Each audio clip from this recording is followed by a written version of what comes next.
Hey everyone, I'm back with another update. In this episode, I'll cover news related to Venezuela, Minnesota, and endorsements and nominations.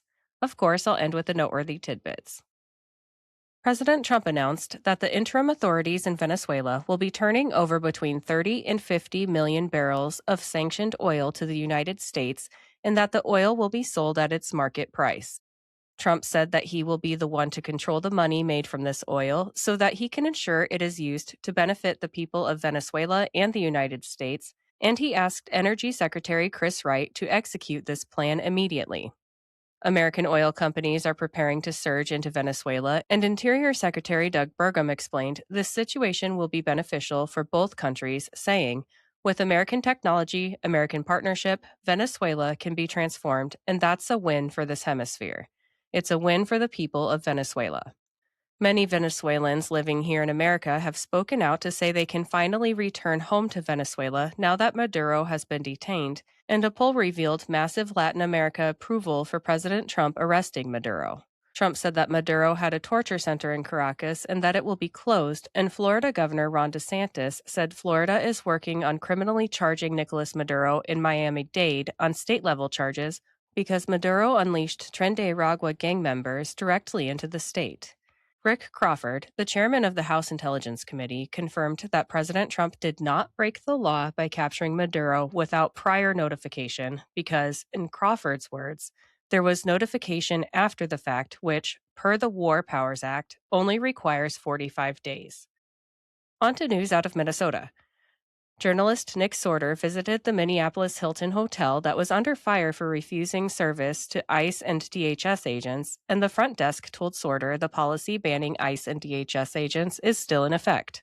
Hilton's operator apparently lied about being in touch with DHS to accommodate impacted agents, with Assistant DHS Secretary Tricia McLaughlin confirming there was no attempt to contact DHS to make things right. Hilton later removed the hotel from their webpage and travel booking sites, and despite the hotel stay hiccup, DHS agents have been hitting the streets in Minneapolis investigating fraud and arresting murderers and sex predators. Nick, Shirley, and David continue to investigate fraud schemes in Minnesota and discovered the fraud extends to voting as well. The team confirmed that one Somali collects the mail-in ballots for entire apartment complexes and sends them in, claiming they're all voting together and participating in ballot harvesting. CMS Administrator Dr. Oz confirmed that when blue states like Minnesota put migrants on social services, they also get the right to vote. Oz explained, by federal law, if you sign someone up for Medicaid, you also give them the right to vote. And, so ironically, it's true for SNAP as well. As you give out social services, you also get them registered to vote, so you're building up a very partisan group of individuals. Health and Human Services Secretary RFK Jr. closed a loophole that allowed fraudsters to receive taxpayer dollars for child care centers without counting attendance, and the Trump administration is withholding Medicaid dollars as a mass audit is now being launched. A Minnesota audit report confirmed Governor Tim Walz's Department of Human Services fabricated records and did not verify grant recipients and then tried to cover it up. And Nick, Shirley, and David exposed that Minnesota has 1,200 medical transport companies where Somalis likely committed massive fraud without the transport vans moving. David said he watched the vehicles for an entire year, time-stamping photographs as he monitored, and none of the vehicles moved the entire time. Governor Walz faces calls to resign, with many Minnesotans demanding impeachment, and Attorney General Keith Ellison may face the same calls after he was reportedly caught on audio talking to fraudsters, confirming the cover-up.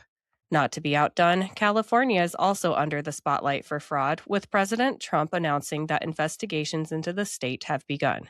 The claim is that over $76.5 billion may have been stolen from the taxpayer, making California fraud far worse than that in Minnesota. Whistleblowers came forward alleging California may be losing close to $250 billion in the education system, including reports of student aid fund scams and fake community college applications, and a California citizen said there's a swath of daycares across San Diego with 0 kids present. Let's switch to endorsements and nominations. President Trump endorsed both Jay Feely and Gina Swoboda to be the next representative of Arizona's 1st Congressional District, Amanda McKinney to be the next representative for Washington's 4th Congressional District, Tejo Tijerina to be the next representative for Texas' 28th Congressional District, John Maples for Florida's 87th State House District, and he endorsed Palm Beach County Commissioner Sarah Baxter for re-election.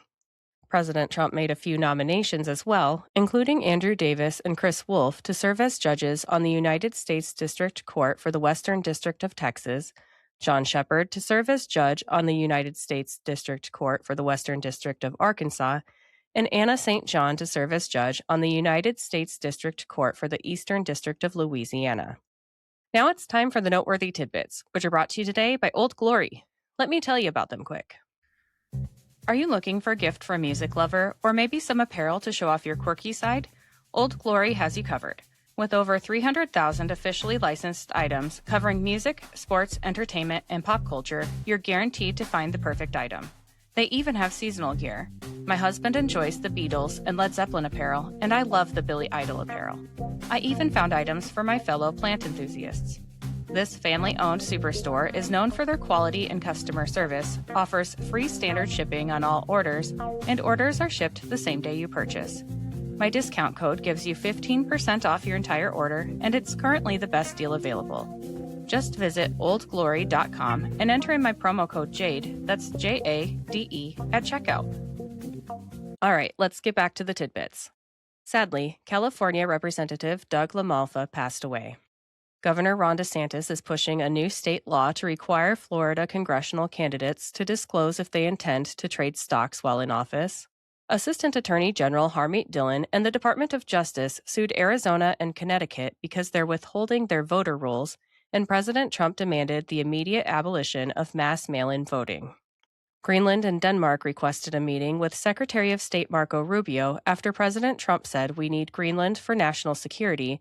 And regarding U.S. military involvement, Press Secretary Caroline Leavitt said that the president and his team are discussing a range of options to pursue this important foreign policy goal, and of course, utilizing the U.S. military is always an option at the commander-in-chief's disposal. That's all I have for today. I'll be back with another update soon. Until then, please like, subscribe, and share this podcast, and follow me on Instagram and X at Shades of Jade Pod. Thank you for listening, and have a great day.